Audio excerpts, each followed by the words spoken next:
मालेगांव शहर नहीं हो सकती। आपकी अगर जन्मभूमि मालेगांव शहर होती तो यकीनन आप हार को बर्दाश्त करते, आप बिल्कुल के रहो, ये मैं यकीन के साथ कहता हूं।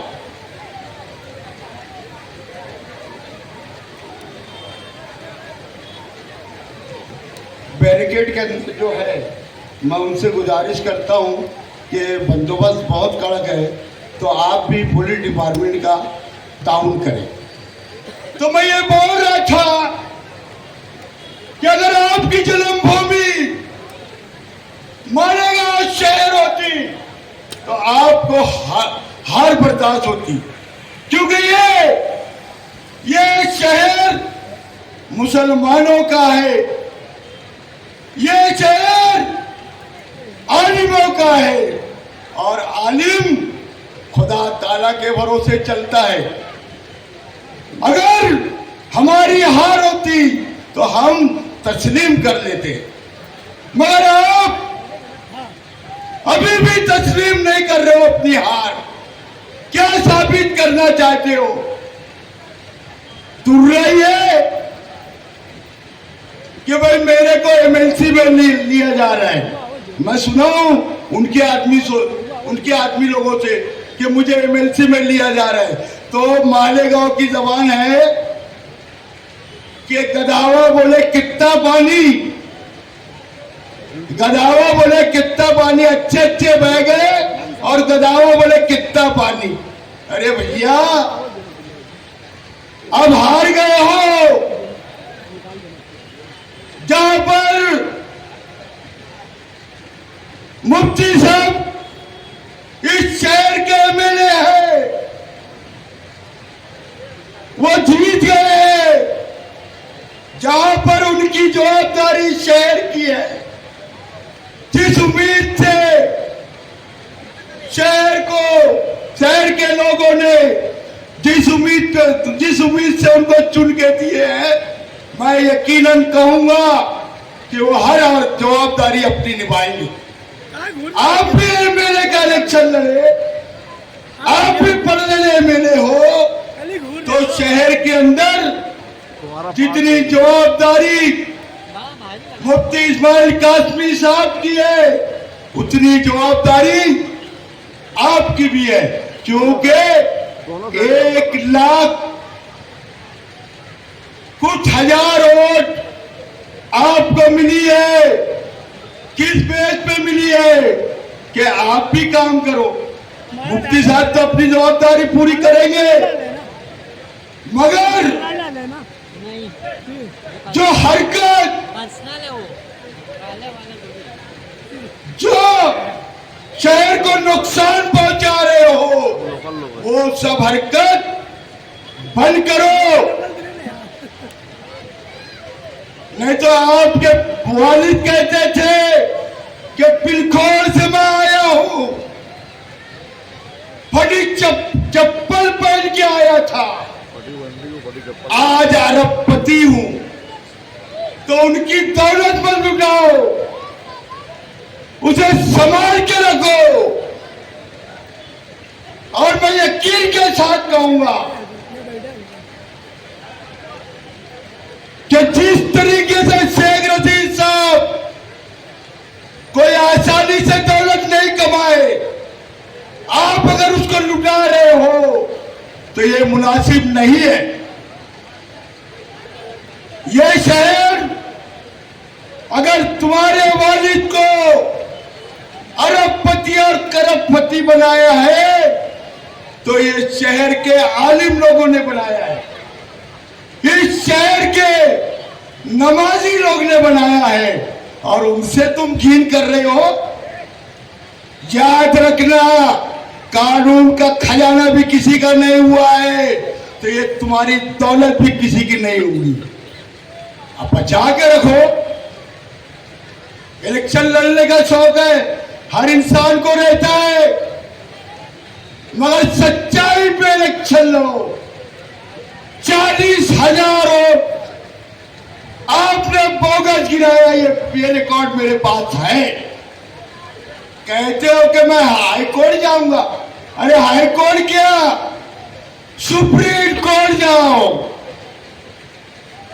तुम्हारे अंदर पैसे का जोम है, तुम्हारे पास इंसानियत नहीं है। अगर इंसानियत होती तो हार मानते। दौलत का जोम है, दौलत किसी की नहीं हुई है, याद रखना। ये जो मुफ्ती साहब को मिली है,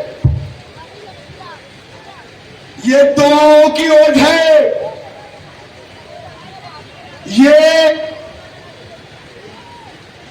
मां बहनों की इबादत की ओट है, मां बहनों की रोजों की एक ओट है। तुम्हारे जैसा हूड़ अपार वाली ओट नहीं है। और मैं यकीन के साथ कहता हूं कि तुम्हें जहां जाना है जाओ, सच्चाई जीत की होगी। ये शहर में मैं आज से इलेक्शन नहीं देख रहा हूं, मेरी जिंदगी चली गई है। ऐसा इलेक्शन न मैं जिंदगी में देखा हूं, न जिंदगी में देखूंगा। ये हार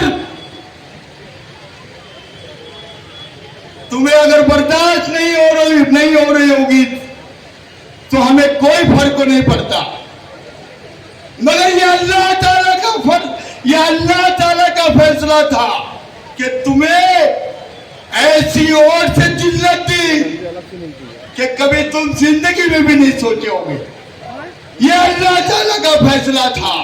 मैं अभी बोला कि हमारी माँ बहनों के रोजों का फैसला था, ये हमारे शहर के बच्चों का दुआओं का फैसला था, और अल्लाह ताला ने कबूल कर लिया। मैं जिस चीज का तुमको जोम है कि कारपोरेशन इलेक्शन में हम सत्ता लेंगे, यकीनन वहां पर भी आपको हार मिलेगी, क्योंकि हमारे पास सच्चे वर्कर है, हमारे पास सच्चे लीडर है, और जिनके पास सच्चाई रहेगी तो वो कभी भी हार नहीं होगी। ये मेरा दावा है, और मैं अल्लाह ताला के ऊपर भरोसा करता हूँ। मैं एक मुसलमान हूँ, और हर कोई जो भी मुसलमान लेगा वो अल्लाह ताला के भरोसे चलेगा, आपकी दादागिरी से नहीं चलेगा। कितनी दादागिरी करे, वोटरों को वोट देने नहीं दिया गया, पोलिंग बूथ के पास झमोड़ा लगाया गया, मगर मुफ्ती साहब के वो सच्चे वर्कर उस झमेले की परवाह नहीं करे, और बराबर पोलिंग बूथ पे जाकर अपना वोट गिराया। ये सच्चे लोगों की बात है। अब मैं बहुत सारी बात बोल सकता था और बोलूंगा, जब तक समझ में आएगा बोलूंगा। पहली जगह शेख लिया भैया। शहर में जो तुमने 40,000 बोगस वोट गिराया, उसका भी प्रूफ मेरे पास है। दोबारा बोलती तुमने जिराक्सों का भी बोलते रहते हैं।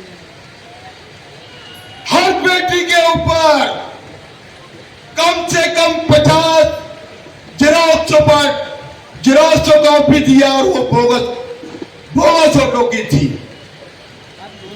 मैं चाहता तो उस चीज का रोकाव कर सकता था, मगर मैं वो चीज पे उलझना नहीं चाहता था और उलझाना नहीं चाहता था, दोनों का आवाज मिक्स ही क्योंकि हमें समझता था ये कि हमारा इलेक्शन खराब किया जाएगा। हमने खामोशी से वोट दिया। हमने, तुम क्या समझते हो, बारीक से बारीक चीज के ऊपर हमारी नजर रहती है। मैं फिर एक बात आप लोगों का शुक्रिया करता हूं कि इसी तरीके से डटे रहो और सच्चाई का साथ देते रहो। जय हिंद, जय महाराष्ट्र।